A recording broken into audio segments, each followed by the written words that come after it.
All right, please be seated. Welcome to another exciting episode of the Peaceful Solution Teacher Certification Training Course. It's great to see everybody here and all of you that are online also. We look forward to having you stay with us for the duration. We are in the self-control book right there. See what it looks like there with the stop sign.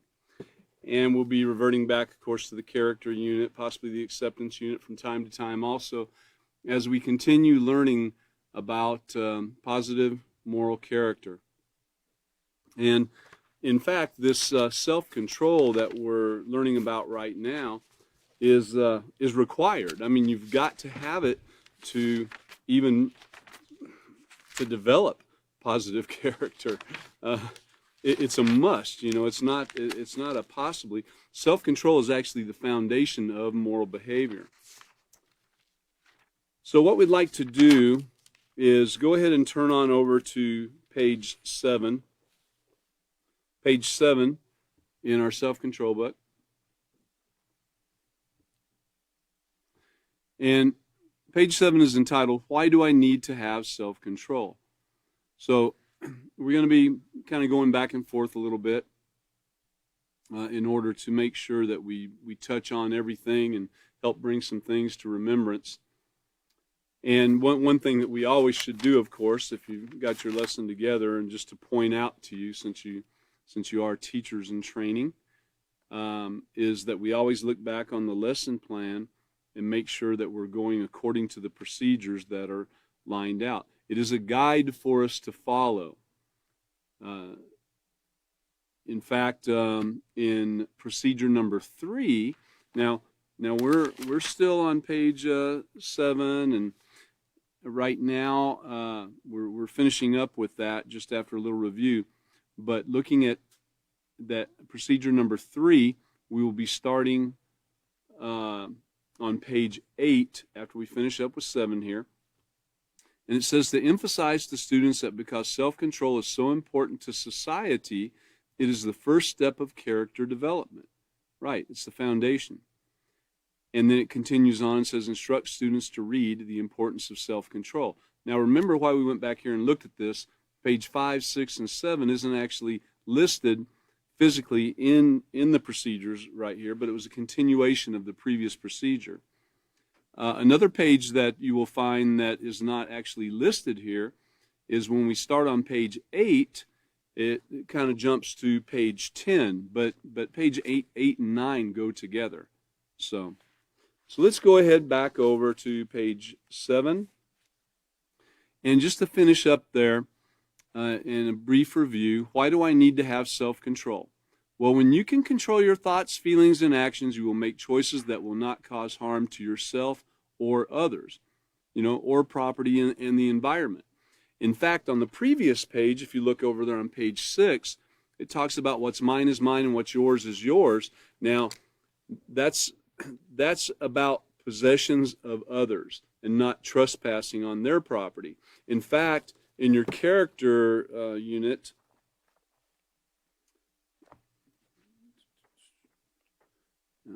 see if I remember what page it's on.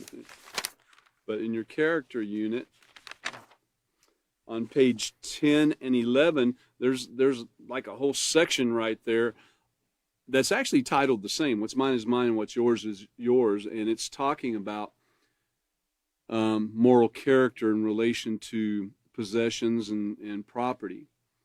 And just to kind of summarize it a little bit, it starts out and says, behaving morally in regards to possessions and property of others means to recognize that everyone owns things and values what they own.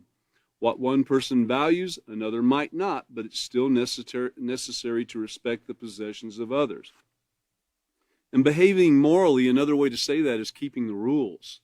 You are keeping the rules when you're behaving morally. But there's a whole lot covered there. And if you do have a character unit, it'd be great to go back and read pages 10 and 11 and see what values have to do with self-control. I think we focused on it a little bit here in the last class, and prior to that also,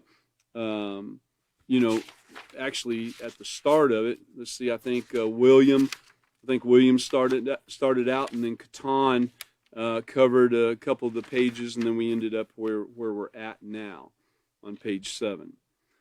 So let's drop down to the second paragraph on page 7. In fact, not only do you need to have self-control, but everyone needs to have self-control as well. Everyone, yes. When was the last time you watched the news or read the newspaper? Have you noticed how many reports of murder, child molestations, domestic violence, assaults, and thefts are reported, really daily? Every day you find, I don't care if you're watching world news, local news, there's always some kind of crime that's talked about on there. There never is a day that goes by where it's not there. It's always there. They don't ever take a day off. So when even a few people within our society lack self-control, the results are crime, fear, anxiety, and hatred. And, everybody lacks self-control. Unless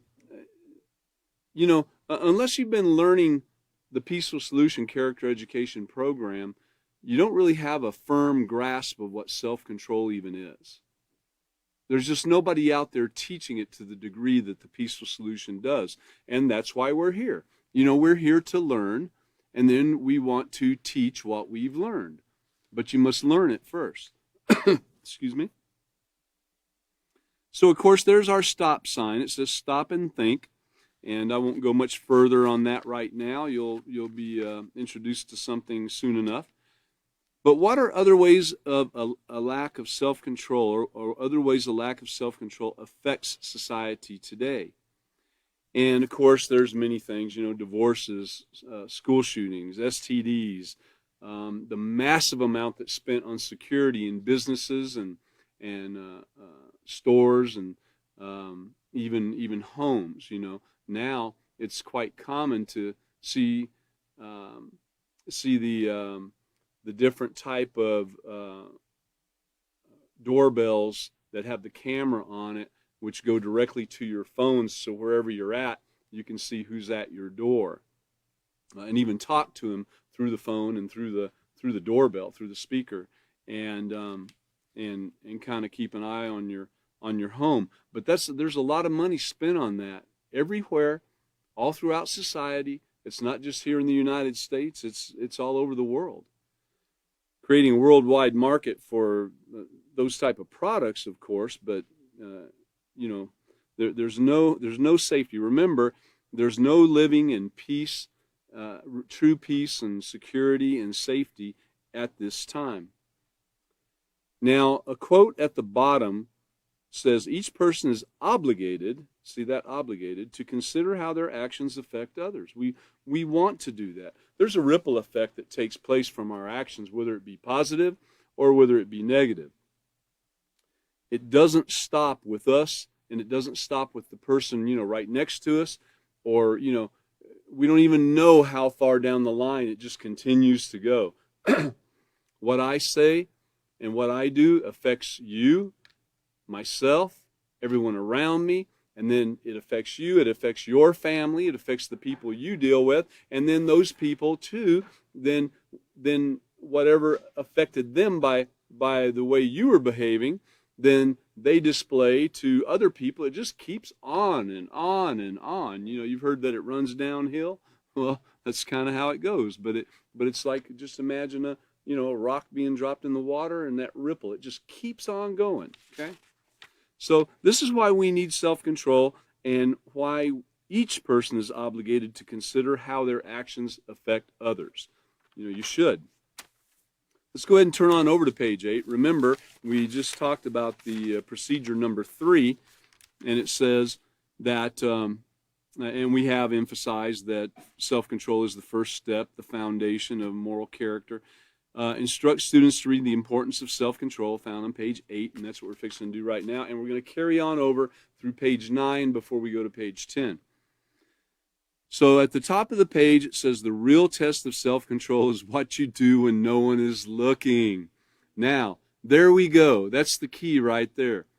When you think no one's looking, When you think your parents aren't there looking, when you think your supervisor's not looking, when you think the authority over you is not looking, um, that's when self-control comes into play. What are you going to do? What are you going to do if there's no one there to correct you? Think about that. So self-control is needed in every situation, and it is every situation. Everybody practices self-control to some degree. Now, not everybody practices self-control to the degree that we want to see in the peaceful solution, the degree that that will bring peace and safety and security in this world, okay? Not everybody does, but everybody practices self-control to some degree. In fact, you need self-control whether you're alone, interacting with others at school, home, work, even when you're having fun. I mean, self-control enables you to speak and behave appropriately.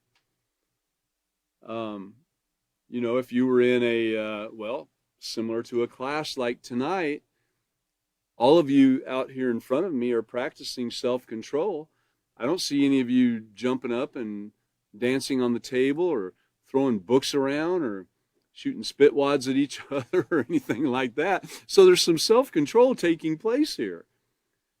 You're not throwing things up here at the stage. You seem to all be intently listening to what's going on. And I'm sure those of you out there on the internet too.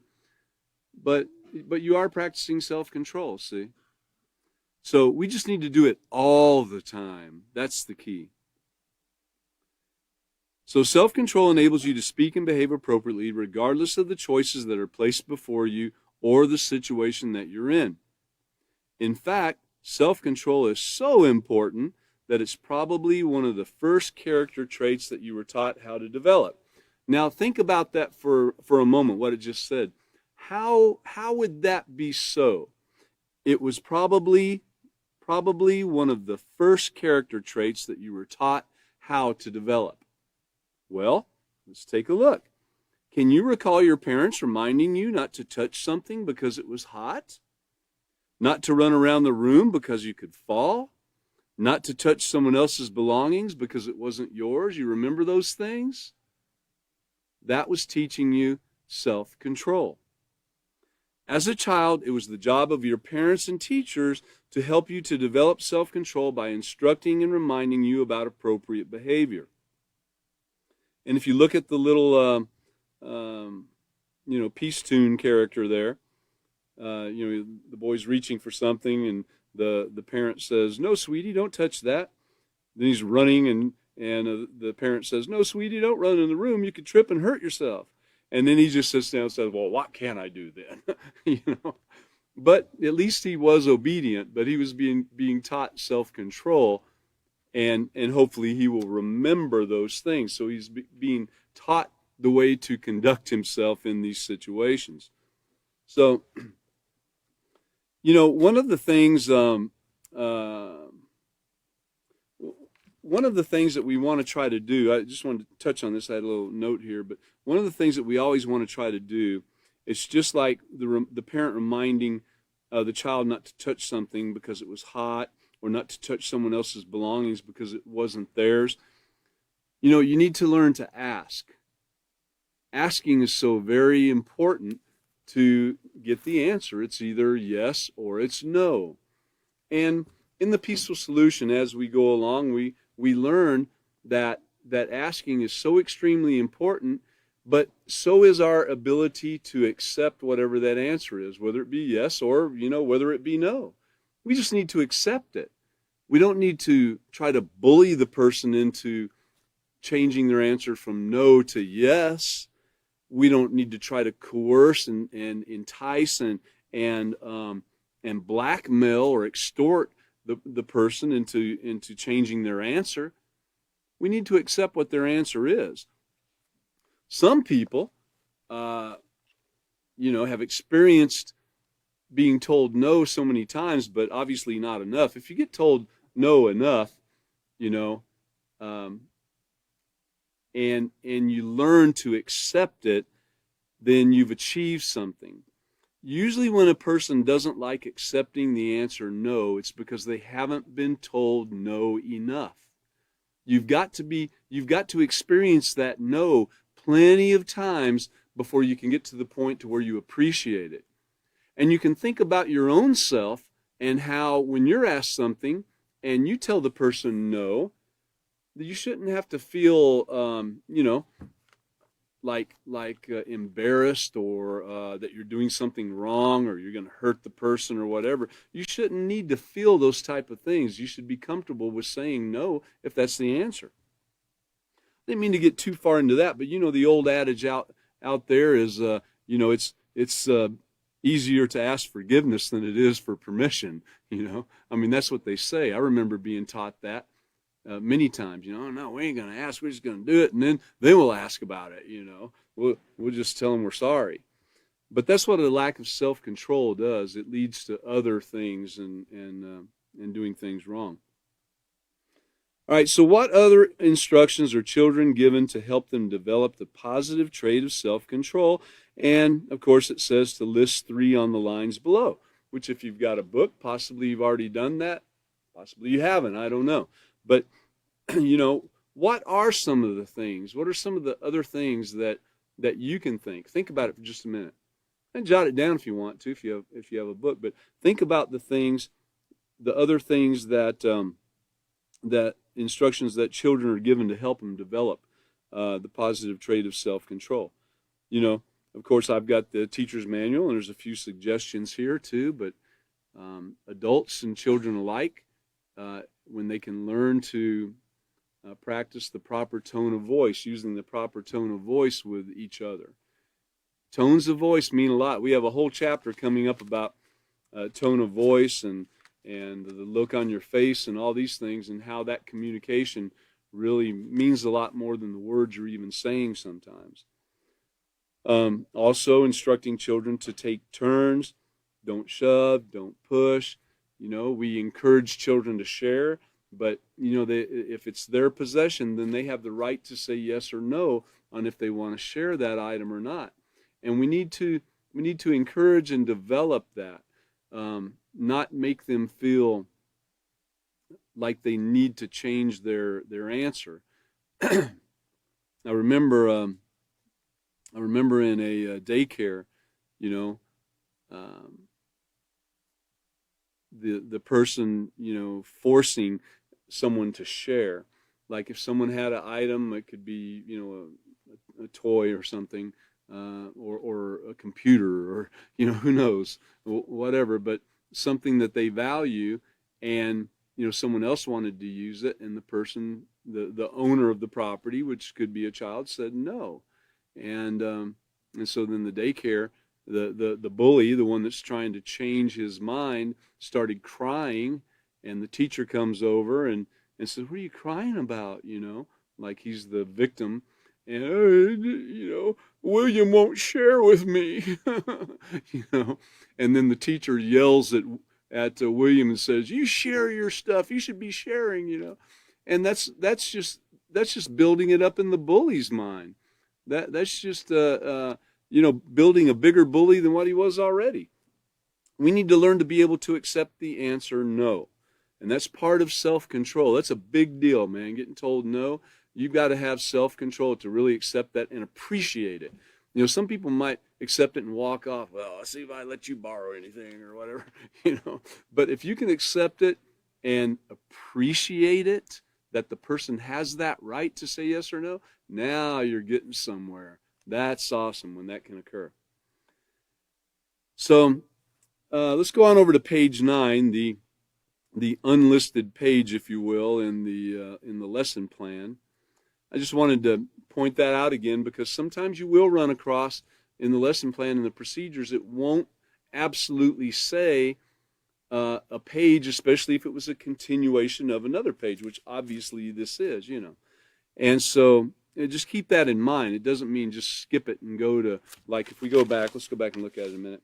On lesson plan 1, page F, procedure 3, it says the importance of self-control, instruct students to read it, found on page 8, and then self-control develops other traits, found on page 10. Well, we don't just skip page 9 and jump to page 10, see? We want to follow through, okay? All right, so we know where we're going after page 9 and then page 10. All right, so let's look at 9. Now that you're growing up, it is up to you to take responsibility for keeping yourself in control. Okay, that's a big deal right there. We're going to talk about that in just a second. Remember that word responsibility. You can no longer expect your parents, your teachers, your any kind of authority that you can think of, your boss, whatever, to remind you of proper behavior. You should now be able to distinguish between right and wrong. Think about that. You know, back in the mentioning right and wrong, back there in the character unit again,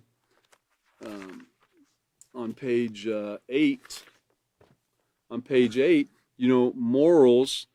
They're that these moral values. They're that line. They're that line between right and wrong.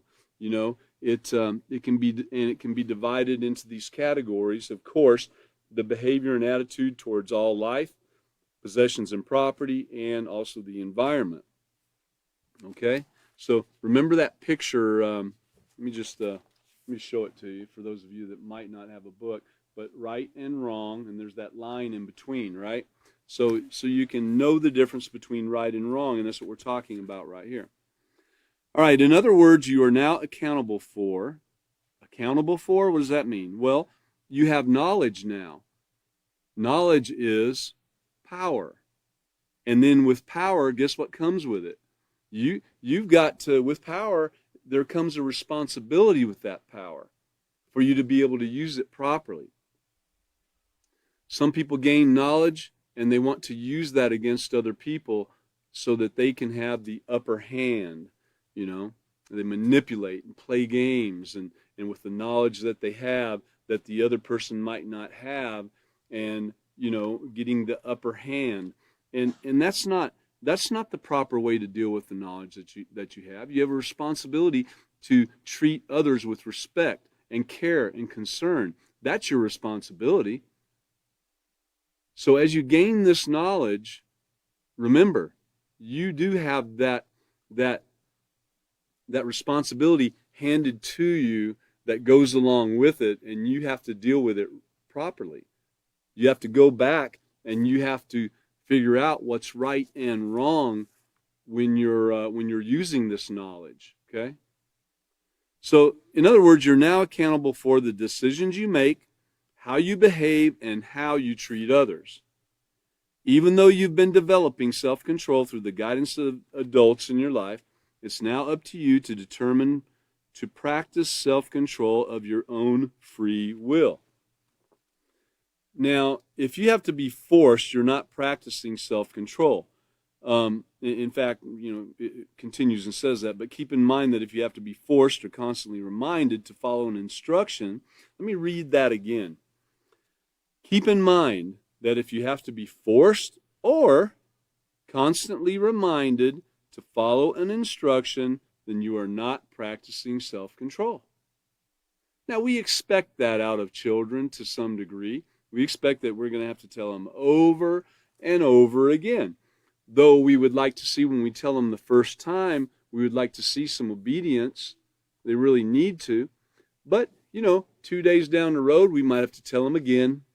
And then a couple of days down the road, we might have to tell them again. Or we might have to tell them several times in one day. You know, it's the same thing when training somebody on a job, for instance, you know, for any type of supervisor or authority.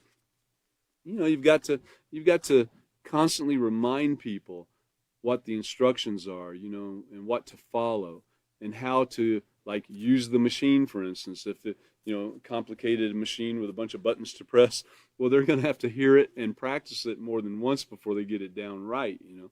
So it's important to get that to where it is now a part of their behavior. You know, you could say habit, but a part of their behavior. So it's important to understand that self-control is about what you do and the choices you make. Now, you know, talking about choices, a choice is something that you make, you know. nobody makes the choice for you. In fact, if you say, well, I don't know if I want a hamburger or a taco, you choose for me. Well, someone might say, well, let's get the burger. Well, then you have to make the choice to abide by that. So there's still a choice involved. See, it's not up to someone else. It's up to you, and you have to learn those choices. You have to learn to discern the difference between right and wrong. With this power that you have, with this knowledge you have to discern the differences.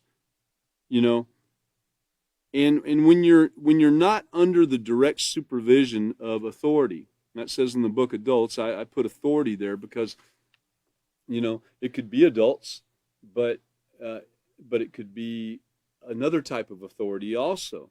It might be it might be a police officer at a traffic stop or something. There's an authority there that you have a choice to do things that are right, or else have this police officer pull you over in a traffic situation, and then you're going to be under his direct supervision for a little bit, and you're probably going to be thinking a little bit harder about the choices that you make when with your behavior with the police officer, right?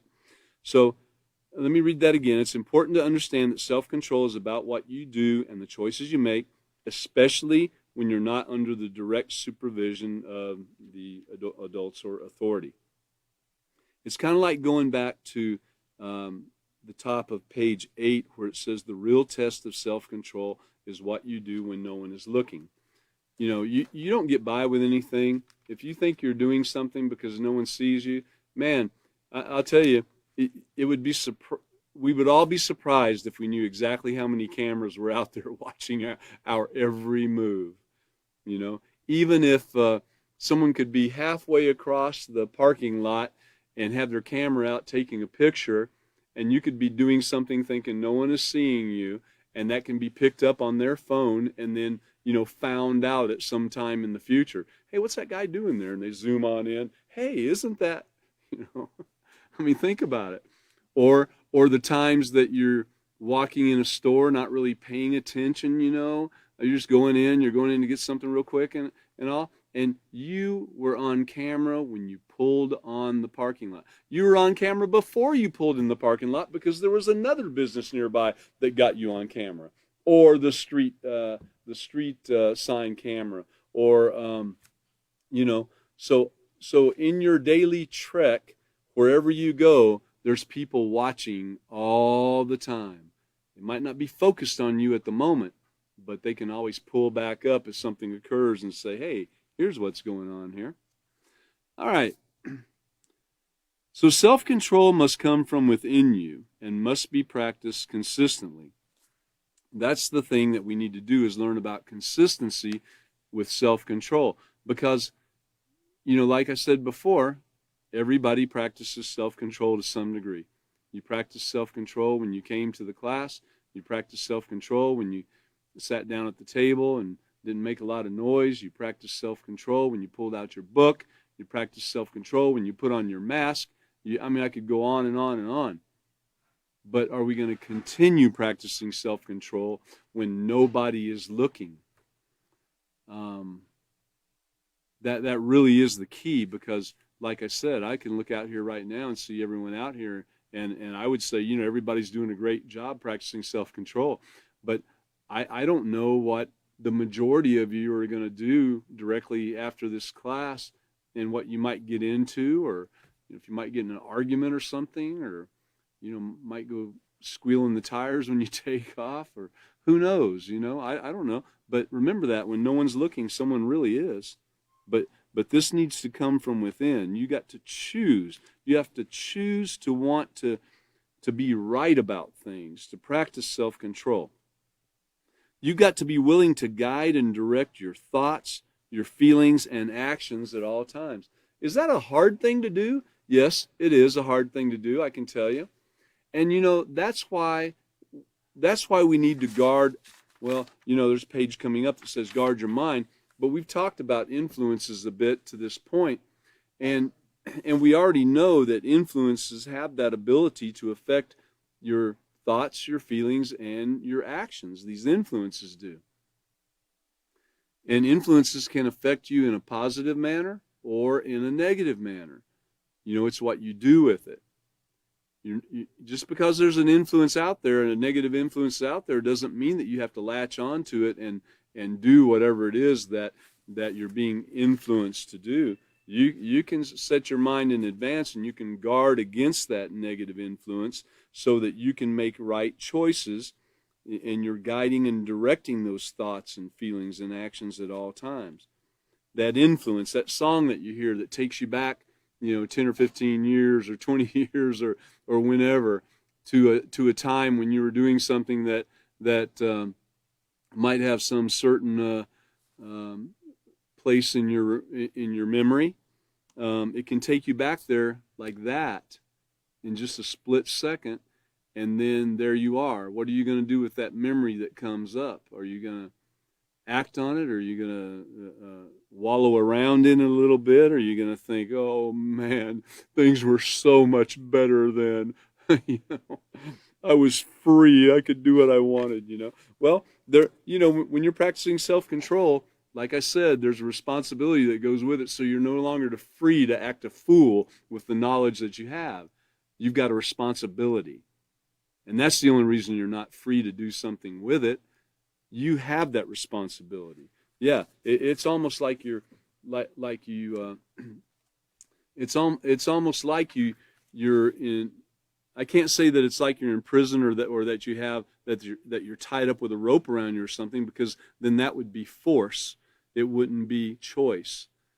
But with responsibility and with that knowledge, you have that choice to tie yourself down, to limit your conduct to the right conduct instead of the wrong conduct. And it's hard to do, man. You can be influenced like that, like I said, and your mouth can just start going. So you got to be willing to guide and direct those thoughts and feelings and actions at all time. And for example, if you're honest one day but dishonest the next, guess what?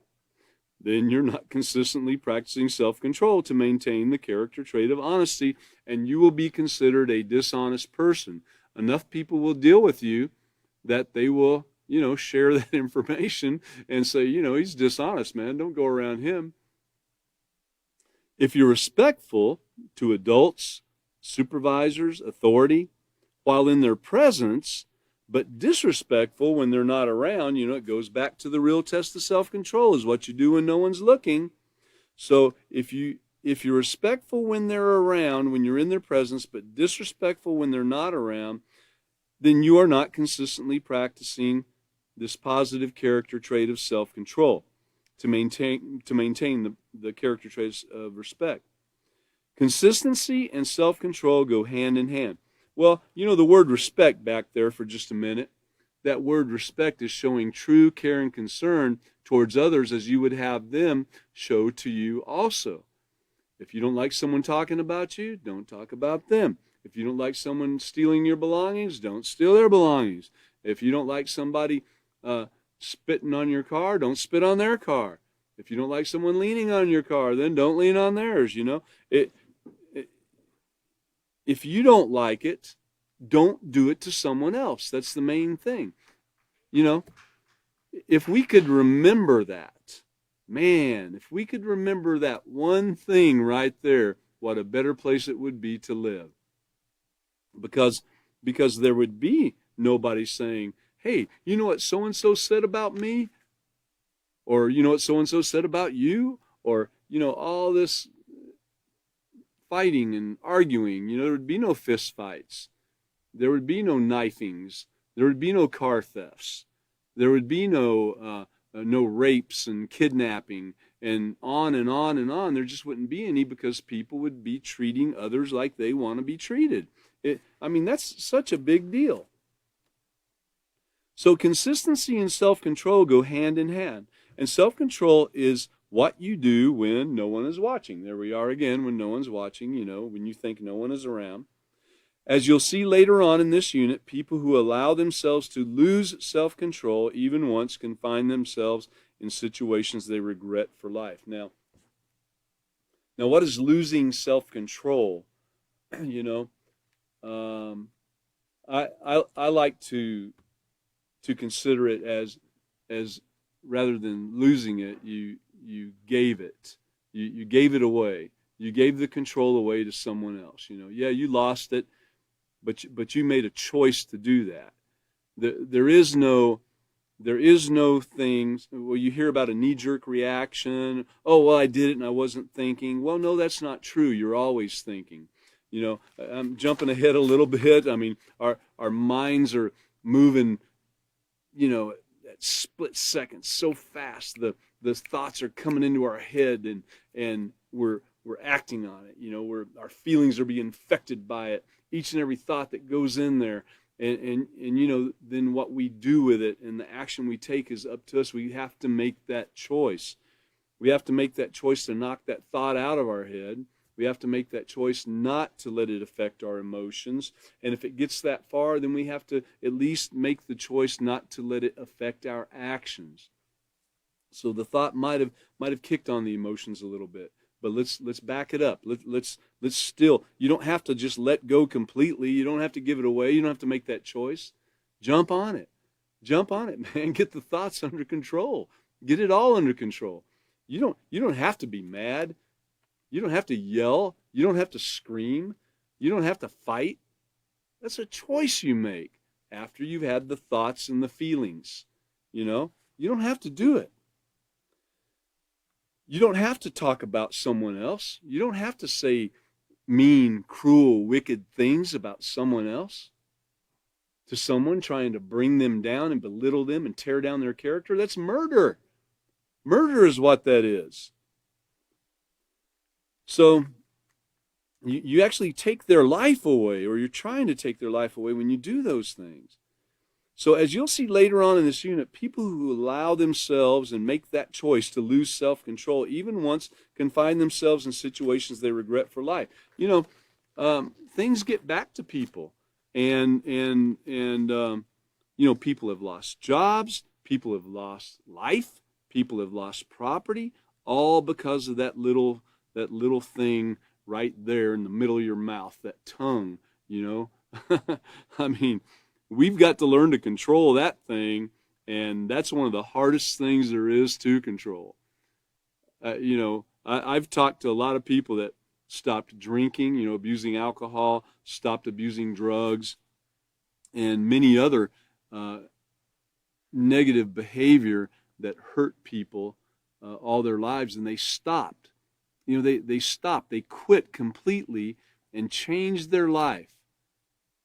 But even though that took place, that tongue is the one that still kind of eludes the taming, taming that tongue. And so that's why self-control is so critical, that we learn how to practice it consistently in every situation. Yeah, we're going to make mistakes. Yeah, we're going to make bad choices. We're going to do stupid things and say stupid things, but we have got to remember to not only, I'm going back to, once again, room to grow. We have to not only leave ourselves room to grow and not kick ourselves too much. We need to give ourselves a nice swift little kick, to remember about it, but we don't need to dwell on it so much that we go into depression and everything. We need to remember that this is the peaceful solution. The peaceful solution helps us deal with these things. And, even the person that is having the negative behavior exhibited towards them, that person can help the person that's exhibiting the negative behavior by being positive in return. And that's when growth takes place. How many times has a negative situation been diffused because there was someone positive around that has a smile on their face and didn't join in the anger and the hatred and the name calling and everything else? How many times has it been turned around? I mean, if you have a smile on your face, there's really nothing there for the person. the person that wants to get a reaction out of you, there's nothing there for him if you don't give it to him, you know. That's what's neat about the peaceful solution, man. We learn these things, and yeah, again, we make mistakes sometimes, you know, all of us. I'm speaking of myself too. Um, you know, and we let that mouth, remember, you know, that tongue is so hard to tame, man. Uh, but as long as we can look at it, you know, and go back and visit what we did and realize it was wrong or right, you know. But if it was wrong, we correct the situation. We go back and we, you know, apologize and and and until that apology takes place, there's not going to be any change. Until you go to the person that you've got a problem with and you make it right, talk to the person about it. There's not going to be any change, you know. Because most of the time, whatever it is that you have against the person, that person isn't even aware of it, you know.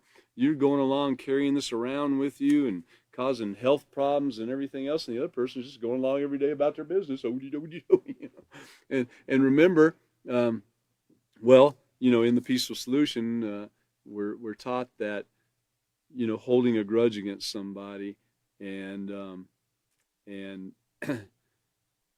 not taking care of it, it's like you drinking a glass of poison and waiting for the other person to die. You know, it's stupid. All right? So anyway, I think it's said enough about that. You know, we're talking about respect and self-control and how they go hand in hand and the consistency of self-control. So everyone has areas in their lives where practicing self-control can benefit them. For example, some people would like to be more organized or to manage their anger better. Yeah? You know, anger is a normal thing. It's a secondary emotion that lets you know that there's something going on that you don't agree with, you know. It's when you get that kind of, you know, you disagree, you know, but the thing is you got to manage that.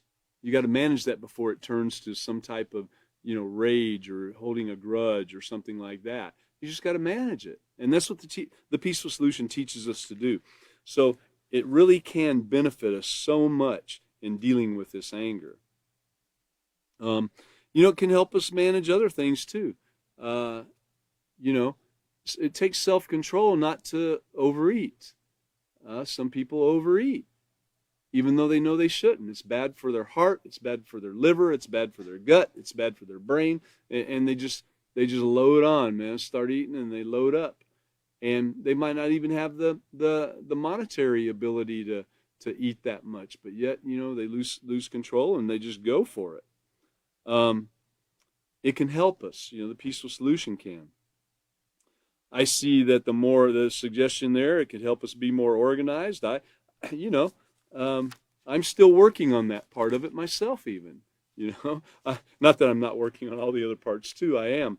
But I mean, the being more organized part is definitely one that I have in my mind, you know, a lot of the time on trying to be more organized.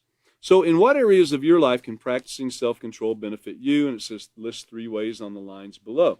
Okay, so, you know, hopefully if you've got a book, you've already listed some things on the lines. If not, feel free to jot them down. You know, think about what we're talking about. You know, if you need to stop for a moment and think about something you heard here or in any of the classes, you know, from the teachers that you know, we've experienced a lot of things in teaching the peaceful solution with, you know, thousands and thousands and thousands of people.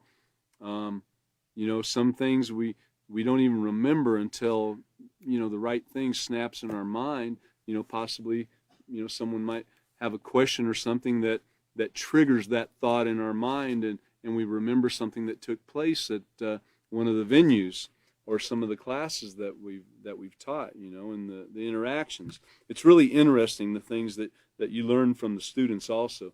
So keep that in mind as you're training to be a teacher, is to keep an open mind in dealing with the students, and you be the example. Even if a student has something, some kind of negative thing against you, you know, and you hear about it and everything, be the example, you know, treat them kindly.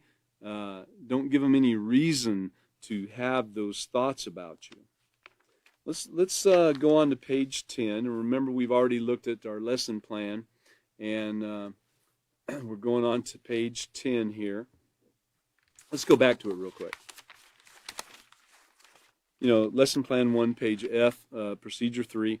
So self-control develops other traits, found on page 10. We're reading that. And it says to complete the exercises at the bottom of the page. Discuss answers with the class. And this is where you can get a lot of understanding when you have a venue where you're able to do that. A small classroom or something, it really does help. Or even family. You can teach the peaceful solution to your family, or friends. Friends can gather around and have a peaceful solution class together. I saw a group of boys, teenage, preteen to mid-teen, having a class yesterday, in fact. They just broke out the books, and there was 4 or 5 of them up towards the front of this very room right here, and they were holding their own class rather than acting foolish, I thought it was a great thing myself. I mean, you can do that at any time, Hey, maybe there's 3 or 4 of you that'd like to get together with the books and have an impromptu peaceful solution class, So, stress to students the importance of practicing self-control in order to develop other positive character traits. Well, we have definitely mentioned that in dealing with respect, for instance, and our conduct when we're dealing with other people, property, and the environment. But again, remember that self-control is the foundation. It really is the first step in learning to put all of this knowledge, put all this information to work in your life, because you have to have self-control to practice any of this. You have to. You had to have self-control when you picked up the book. You had to have self-control when you came to the class, So it is so extremely important if we can learn to develop it to where we can use it all the time in a positive manner. So self-control develops other traits. This is page 10. Developing and practicing self-control will enable you to develop many other positive traits. Right, developing and practicing self-control will enable you to. Self-control is the foundation of a positive character. For example, we just talked about this. For example, it takes self-control to be responsible. Responsible people complete all tasks to the best of their ability. Doesn't mean they're not going to fail sometimes, If a person fails and doesn't get back up, then that's the failure. That's the irresponsibility. If you fail at something and you get back up and you go at it again, you are being responsible. That's what responsibility is. You're going to have setbacks from time to time. The responsible person looks at it. There might be a little bit of hurt there for a minute or something, or give yourself that quick kick, but get over it. And a responsible person, takes care of it. They go back and try again. They might fail again, but you know what they do? They go back and try again if it's the right thing. And so that's what it is with this self-control. We're going to make those mistakes. We're going to make some bad choices along the way, and we just need to, we need to go back and look and see what we did, where we went wrong, and we need to try it again and again and again and again. And eventually, we'll be doing it right more of the time. So these responsible people, they're willing to make sacrifices to fulfill their obligations. Sacrifices to fulfill obligations. They're obligated to do something. Some other influence comes along. They might be wanting to do something differently, but they have an obligation to carry on and do this certain thing. And they're responsible enough to do it. So rather than neglecting their duties, responsible people stop and consider what needs to be done. Remember on that page back there on page 7, it says, why do I need to have self-control? And then it has the little stop sign there. It says stop and think. Well, that's what's going on. That's what they're talking about right here. It's, it says right there, responsible people stop and consider what needs to be done. Then they make a positive choice to fulfill those obligations to the best of their ability. And they might have had to adjust what they feel is the best of their ability. They might see that, oh man, I bit off a little bit more than I could chew here. I need to get some help. I need to go and see who I'm dealing with here and see if we can make some adjustments or something, you know. But they want to fulfill these obligations to the best of their ability. It also takes self-control to be respectful, especially when someone is not respecting you. So that's the one right there, man. That's the one that I would venture to say we all still have a problem with to some degree. You know, when someone's not respecting you, the easiest thing is to jump back in their face, you know. But it doesn't work. To diffuse the situation and to calm things down, if someone's disrespecting you, the best thing you can do is not disrespect them. And it'll calm the situation down. They got nowhere to go. They got no reaction coming from you like they would expect. So you're teaching them then how to conduct themselves. Let's do some teaching like that. That'd be really cool. You know, someone comes up and disrespects you, or someone's saying something that's disrespectful about you, and you know, it'd be really great to not join in with that and be disrespectful in return. So if someone disrespects you, the easiest thing to do would be to get even and disrespect them in return. However, taking revenge is not showing self-control, nor is it showing respect, nor is it showing care and concern, well, which is what respect is, nor is it showing compassion or empathy. Self-control means to stop and consider that retaliation will lead to more disrespect. You know, if you don't believe that, think about it for a minute. Go watch the news. What do you see? You know, I mean, so you see all these border troops amassing, you know, Ukraine, and you see all these countries coming and bringing more troops and more stuff in, and yeah, we're going to put sanctions on Russia. We're going to do this. We're going to do that, and they're getting ready for a fight. And I was watching a interview with the president of Ukraine just yesterday, I believe it was. And you know, he was sitting there kind of calm and cool, and he goes, you know, this stuff goes on all the time, really. I mean, we're just kind of kick back and wait and see exactly how far it goes. So if everybody could calm down, we know more about what's going on with this situation than all y'all do. You know, he's given a talk to a foreign journalists that had gathered, right? And he was really telling him in a very nice way, you guys, man, kick back. We're not too worried about it right now. We're going to wait and see. We know what's going on. We've been here all this time. Y'all are just now coming over here seeing what's up, you know. So I would say he was practicing a lot of self-control at that time. Self-control means to stop and consider that retaliation will lead to more disrespect, hate, and animosity where you, the other person, or even an innocent bystander could get hurt. We see that all the time, where somebody shoots somebody and a stray bullet, it could even be the police shooting somebody and a stray bullet goes through the wall and kills some 6-year-old girl or something, you know. The family did not start out that day thinking they were going to lose their child.